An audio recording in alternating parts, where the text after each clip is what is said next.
The origin story of this class it starts in 2018. Tina Seelig and I were set up on a instructor blind date. No, we actually knew each other, but we both came together because the D.school has a great history of being experimental in the kinds of classes that they offer.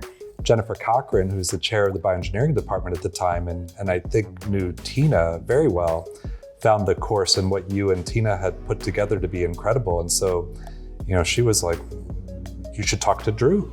What's really exciting about how the course has evolved is now we have Tina with this incredible rich history in creativity practices. So in the class, we get very practical. How do you frame questions? How do you brainstorm ideas?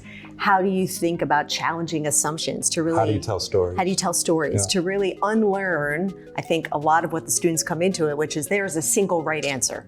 And Tina's long history in writing is to say, no, there's lots of different ways to think about it. I can say a lot of the tools that I learned when I was a student in Inventing the Future are actually things that I look back to in my day-to-day life. And I think a lot of these tools are gonna end up coming back once I leave Stanford 10, 20 years from now. I think I bring a lens that futures thinking are practices that are teachable and learnable. So when we spend time thinking about the second and third order consequences, it's not to predict the future, but it's to rehearse a range of possibilities. This idea that we can see the future in multiple, that it's not a single future that we're trying to project. And I think you bring a life experience and a deep expertise and practice in applying both of those to this incredible emerging tech that's everywhere called bio. This class shaped my perspective of the future by allowing me to have the perspective of the future was in my hands. How do we work within a course setting to enable people to feel like they can explore and grow and contribute?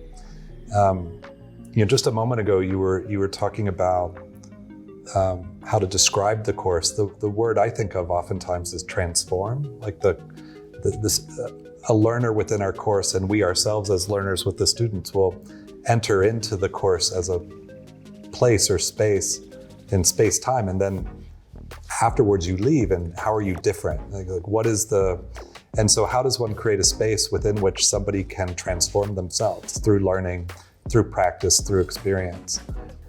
We say on the first day, we are going to expect you to push yourself, to grow, to flex some new muscles. We are here to support you. You're not going to do that without support. But that is part of what this class is about. And if that feels uncomfortable to you and that's not where you want to be, we understand that too. And I think that's something that the teaching team really wanted to kind of emphasize is that every student has the agency to be such a change agent in the future. I would say throughout the course, we've had a lot of innovations, in part because we're excited to try new things and sometimes we hit constraints. And the innovation to turn really one of the capstones of the class, which is these debates, these utopia, dystopia debates on an emerging technology. Technology changes every week. The idea to do it for video came out of a constraint. And so then we decided to make all the debates as a video innovation without tools. It's not a video design class, right? And so we were like, okay, we're going to see how it goes. And one of the amazing transformations is when the entries go from splaining, like my debate position is X, Y, and Z, to full-on storytelling, full-on immersive storytelling, and like getting you in the feels, enabling the audience to imagine beyond what's presented, to evaluate consequences from what would that be like, as opposed to just being spoken at. It has been really exciting to see the success of this class. It's really been one of the most exciting things I've been a part of for the last 4 years, is to see it go from a total pilot where Tina and I were like, this is the first time we're doing it, and to really see the kind of impact it could have on students, to growing it, really solidifying the connection between the practices that we teach and the experiences that they have, the debates they create, the independent work that they do, the teamwork that they do, the community that we're building. It's been extraordinary. And so we talk a lot about how can we share this with more students. I think this class really made me aware of the agency and the responsibility we have as Stanford students. And I think that would be what would happen if other classes were taught in a similar way.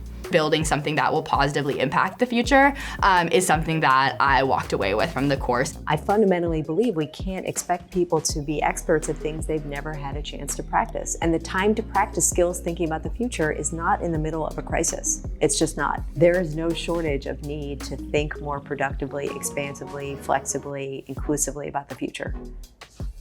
The future doesn't have to be something that happens to you, right? So whether you're optimistic or pessimistic about the future, that quote really hit home for me, because like, no matter what I think now, what I do today can ultimately decide what even happens in the future. I'm excited to see where this class goes. I'm excited for others to try to experiment with pieces of it or try to think differently about the space that they're going to create.